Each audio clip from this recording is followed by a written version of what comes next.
Hi hello welcome to ABN. నేను శశి. హైదరాబాద్లో పెళ్లి పేరుతో జరుగుతున్న మోసాలు ఆందోళన కలిగిస్తూ ఉన్నాయి.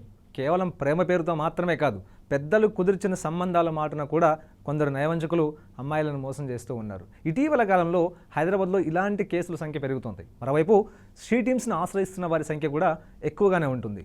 అసలు పెళ్లి పేరుతో పెద్దలు కుదిర్చిన సంబంధం మాటున ఈ మోసాలు ఏ విధంగా జరుగుతాయన్నది ఇప్పుడు నేను మీకు ఎక్స్ప్లెయిన్ చేసే ప్రయత్నం చేస్తాను. సాధారణంగా తల్లిదండ్రులు కూతురు వయసుకు వచ్చాక ఆమెకు పెళ్లి చేయాలంటూ భావిస్తారు. అందుకు అనుగుణంగానే సాంప్రదాయబద్ధంగా అబ్బాయిని చూసి ఆ తర్వాత నిశ్చితార్థం చేస్తారు. ఇక నిశ్చితార్థం చేసిన తర్వాత అబ్బాయి అమ్మాయి అంటే కాబోయే నూతన వధూవరులిద్దరు కూడాను మాట్లాడుకోవడం మొదలు పెడతారు. ఇద్దరు తమ తమ అభిప్రాయాలను పంచుకోవడంతో పాటు కాస్త సాన్నిహిత్యంగా వెలగడం అనేది మొదలు పెడతారు. సో ఇక్కడే అసలైన మోసం జరుగుతుంది. అయితే మోసాలకు అలవాటు పడినటువంటి అబ్బాయిలు కావచ్చు, లేకపోతే మోసం చేసేటటువంటి అలవాటు కలిగినటువంటి అబ్బాయి కావచ్చు, ఆ తర్వాత అమ్మాయిలను శారీరకంగా వశపరచుకోవడానికి ప్రయత్నిస్తారు. వారిని మాయమాటలతో నమ్మిస్తారు, ఎమోషనల్ బ్లాక్మెయిల్ చేస్తారు.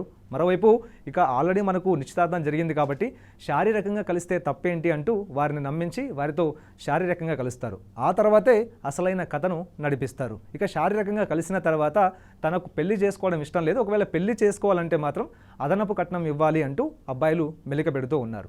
సో అప్పటికే తల్లిదండ్రులు నిశ్చితార్థం చేస్తుంటారు. ఇక నిశ్చితార్థం జరిగినటువంటి విషయం కూడా బంధుమిత్రులందరికీ తెలిసి ఉంటుంది. కాబట్టి ఒకవేళ ఇప్పుడు పెళ్లి ఆగిపోతే బంధువుల్లో పరువు పోతుంది, సమాజంలో తమ పరువుకు భంగం కలుగుతుందంటూ కూడా భావించి తల్లిదండ్రులు మౌనంగా ఉంటూ ఉన్నారు. మరోవైపు అవతల వ్యక్తి డిమాండ్ చేసినట్టు ఎక్కువ కట్నం ఇవ్వడానికి కూడా సిద్ధపడుతున్నారు. అదనపు కట్నం ఇచ్చి కూతురు పెళ్లి చేయడానికి కూడా సిద్ధపడుతూ ఉన్నారు. ఒకవైపు ఇక్కడ కూతురు జీవితం గురించి ఆలోచించడం కన్నా సమాజానికి సంబంధించినటువంటి పరువు ప్రతిష్టల గురించి ఎక్కువగా ఆలోచించి మరోవైపు పోలీసులు కూడా ఫిర్యాదు చేయకుండా చాలామంది తల్లిదండ్రులు మౌనంగానే ఉంటున్నారు. తర్వాత ఇలాంటి నయవంచకులు అడిగినటువంటి అదనపు కట్నాన్ని కూడా ఇస్తున్నటువంటి సందర్భాలు ఉన్నాయి. సో ఇక్కడే అసలైన మోసాలు జరుగుతున్నాయి. కాబట్టి ఇలాంటి వారికి హైదరాబాద్ పోలీసులు ఒక సూచనను అయితే చేస్తూ ఉన్నారు.